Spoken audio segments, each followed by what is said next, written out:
If you're looking for the cheapest, and I mean cheapest coins out there to build your God Squad, head over to AOEAH.com. They are fast and reliable, and make sure you use code WOLF to get 3% off. Link is in the description. In today's video, we are going to go over the coaching adjustments that you should be using in Madden 22. Now, if you want to give yourself an extra advantage, a competitive angle, become a member of the Wolfpack today. Inside the member section, we have the 335 wide full meta defensive breakdown. These ebooks are awesome. The 245 odd, the 335 Sam, Trey wide flex, bunch offset, Y off trio weak, single back wing stack. All that's in the member section for you guys. The 4-3 even 6-1 is coming. The defense is awesome. The Y off trips pat is coming as well. So stay tuned. And today, like I said, we're going to use the current gen system when we're doing coaching adjustments, because we can't do it in practice mode on next gen. They don't have it. I don't know why they haven't done it. It's just laziness by EA. You guys know how they roll over there on that side of town. Anyway, once you hit the like button, let's talk about this. All right, so Autoflip defensive play call. If you've been on my channel, you know that I do these videos like once a month. That's what we try to do. Do this video for people that are new, people that are just coming across these videos and want to learn how to play Madden. This is for you guys. But Autoflip defensive play call, all this does is it puts your defense on the proper side. So if they line up in a trips formation and you have auto flip defensive play call off and you pick cover 3 and your middle blue and your cover 3 is on the wrong side, guess what? Vertical routes up the middle of the field, up the seam are going to be wide open. However, if you turn this to on, your defense will align properly. You'll see it right here. The CPU will flip your defensive play to best match the offensive formation. So if you're newer to Madden, this is probably ideal. If you're running a lot of cover 3, this is ideal for you guys to run. Now, auto alignment default, defenders will align according to their default alignment rules. So default is, let me show you what default is. Okay, so let's just go to 3-4 odd. All right, so you'll see where the X's are in this play art screen. Okay, so right here would be default. So they would come to the line and they will align to the offense. However, if you come back over here to coaching adjustments and you put this to base, okay, you set that to base. If we come back to the 3-4 odd, let me find 3-4 odd, my apologies. If you look at the X's, no matter what defense you pick, those X's, those guys will line up where the X's are every single time. Your linebackers will be in the same spot and your defensive backs will all line up no matter what defensive play call. It doesn't matter what the offense runs, your defense is always going to base align, which is a base look for your 3-4 odd. So it's ideal if you're running blitzes or if you're trying to disguise your defense. Say you want to run cover 4, then you want to switch to cover 3, you want to switch to cover 2. If you baseline, it's always going to look the same. I think in 3-4 odd, it always looks like a cover 4 or a cover 2. I think it's 4. It always looks like a cover 4 no matter what you run. So that's what that's for. Very ideal for blitzes or if you're trying to disguise your defense. And then we have man align. So you can also confuse your opponent by man aligning, which what this does is it aligns your defensive backs, linebackers, making it look like they're playing man defense. Now, if you're running man defense, you can actually use this to have them align properly. It's like it's a little bit more of a boost for man alignment in defense. So you can set that. But if you want to confuse your opponent, you want to run zone, but man align, you can run this. Now, a side note, if you're running other defenses like big nickel, sometimes things get confused and your defense gets scrambled. So be careful with the defense that you run. Ball in air defense, you can leave it on balance. However, I go for play ball. If I'm playing man defense, I'll go for SWAT ball. Difference being is if you're playing a 1v1 situation in man-man and you put play ball and your defender goes for an interception animation and misses it, it's a touchdown. However, you get better animations in man with SWAT ball. These guys will go and try to swat the ball, and 90% of the time they'll be in position, and 90% it's like acrobat.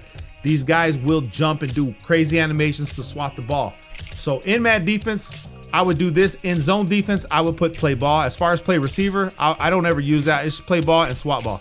Now, SWAT ball is ideal. Let's say you're ahead and it's like 30 seconds left in the fourth quarter. You know your opponent needs a lot of yards. I'll put this on SWAT ball. I don't need to pick. I just need them to stop, make the stop. And these guys get better animations with that set to SWAT ball.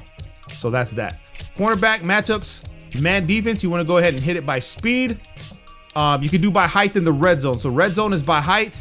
Cornerback matchups by speed if you're playing man. You can also leave it on balanced. some people use different ones, but my main ones are by speed and by height in the red zone. So like I said, if you're playing zone, you can just leave it on balanced. If you're playing man, by speed. If you're playing red zone, by height. Option defense, if you're facing a mobile QB, I leave this on balance until I see someone do the read option or something like that with their quarterback. I will put this to conservative and just leave it there. You'll see that the pro is focused on QB on the option, con, dive, and pitch left open on the option. So I run spies if I'm going to run this. If I feel like they're running heavy, I will run spies with my defensive backs and put this on conservative and just really clamp down whatever they're trying to do. Now, strip ball animations, I don't really use this. You can use this if you need the ball back. Let's say you're down 2 possessions and your third quarter, late third quarter, you can do this. Now, the pro is higher chance for AI to attempt to strip for higher fumble chance, and the con is higher chance of broken tackles and face mask pinnacles. So you have to sacrifice something to try to gain the ball. However, I would only put this on aggressive if I need a turnover, if I feel like the game is chalk and I can't really catch up. And then on conservative, lower break tackle chances, and an AI will not attempt to strip. So conservative, if you're facing like a Derrick Henry, someone like that, you know you're not going to make fumble because the dude's just going to hold the ball. Conservative might be the best bet for you guys. Tackling, right here, I will put it on aggressive if I need to. Like I said, late game or whatever, you just got to be careful because higher chance of broken tackles and fake outs. However, the pro is AI defenders will attempt hit stick tackles for higher fumble chances. So you could get the ball. Now, another side thing is if you're sending a blitz, right, you want to put this on aggressive too, because when they hit the quarterback, they can make him fumble. The fumble chances go up if you put this on aggressive and you send a blitz and they do hit the quarterback. They will hit stick the quarterback, and that guy will cough up the ball a lot of times. And you got conservative, which is defenders will tackle conservatively, increase the chances of allowing yards after contact. I would only use aggressive when blitzing, and then I would keep it on balance any other time. So that's pretty much what I would do. Now, here's where things get tricky. Now, you got your flats. You have what's your soft squat, your cloud flat, and your hard flat, okay? Now, you can change your zone drops and flats, like your clouds, your soft squats and stuff like that, to play how far back you want them to play. However, remember, if you're playing someone that's running one wide receiver set like in bunch, and you're running a cover 2 with the soft squat, remember that if you change this, the soft squat will ignore his man up principle, saying a 1 wide receiver side where the soft squat actually converts to man defense.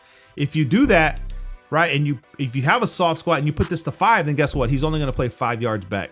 So my base setup in 1st and 10 is always going to put these on 5, unless I want to depend on a soft squat, then I'll go back to default. However, I'll go 5, and if I'm running cover 3 and they need a lot of yards, or it's late game and I can send pressure, I will put this to like 20, 25. You know what I mean? If I know they need to go down the field. However, it's usually fluctuated between 5, 10, and 15. But if they need a lot of yards and I'm in the lead and I'm going to send pressure, I'm going to put these at 25, maybe even 30, depending on what they do. Now, the difference between the way a cloud flat plays at 25 and curl flats play at 25 is the difference between them completing a crossing route and not. If you put these to 25, you give up everything underneath. This is what I'm saying. Late game where you know they need to get down the field, you can give up everything underneath, put these at 25, and just lock down the back of the field like in a cover 3 with auto defensive play flip on this set to 25, putting cloud flats on the field. You're going to go ahead and secure the back of the field, and then they're going to have to just do check downs. So that's a way you could do it late game if you got a good lead. But if you're playing 5 or 0, what you want to do, this is the next thing. If you're going to run a Mabel, a cover 3 Mabel, where you put a curl flat out there with a hard flat, you can set your flat to 0 and set your curl flat to like 15 to 20. Now, the difference between putting your curl flat, your purple, to 20 and your cloud flat to 20 is that your curl flat will play a crossing route inside the numbers and then let them go behind him.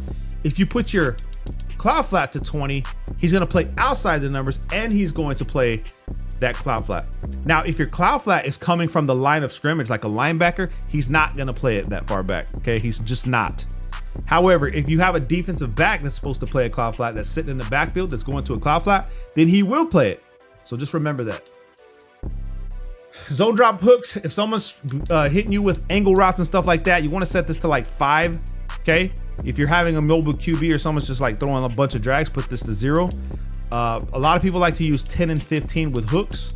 You can fluctuate in between that. I barely use this, so that's that. So like I said, these right here, you just mess with the middle of the field. So right at the line of scrimmage, right behind your DTs, further back, further back, further back. You guys get the idea. Okay, now you could set these also late game to 15, 20 with the cloud flats to 20 putting your curl flats, you're probably not gonna have curl flats out there, only when you're gonna run a Mabel. So you would probably put this guy to like 0 or 5, and then this guy to 20, maybe 25, to try to run a cover 3 Mabel. That's where you put a hard flat and a purple on one side of the field to prevent like a flood concept. So that's that right there. On offense, I'll just show you guys. Let me pick a play.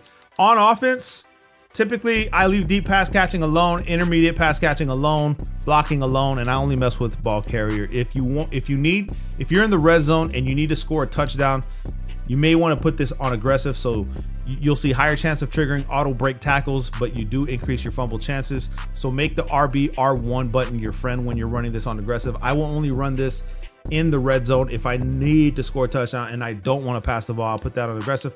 However, I like to put this, if you're not someone that's good at juking or doing spin moves and stuff, you probably want to put this on conservative because it will decrease your fumble chances. If you leave it on balance, then if you get hit by Wagner, you're going to drop the ball. If you put this on conservative and get hit by Wagner, your chances of fumbling ball go down a lot. So there it is, man. Hope you guys enjoyed the video. Like I said, we do this about once a month. Make sure you check out the member section. You want to be better at Madden, man, I got you guys. Stay tuned for more. Love you guys, man. Peace.